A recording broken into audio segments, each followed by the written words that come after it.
நீங்கள் சிலுவையில் அறைந்த இந்த இயேசுவையே தேவன் ஆண்டவரும் கிறிஸ்துவாக்கினார். அப்போஸ்தலர் 2ஆம் அதிகாரம் 36வது வசனம்.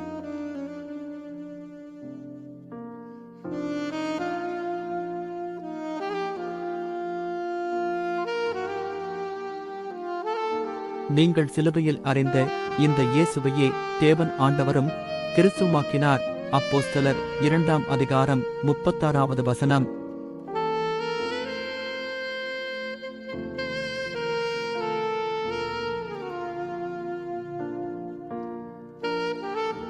நீங்கள் சிலுவையில் அறைந்த இந்த இயேசுவையே தேவன் ஆண்டவரும் கிறிஸ்துவாக்கினார்.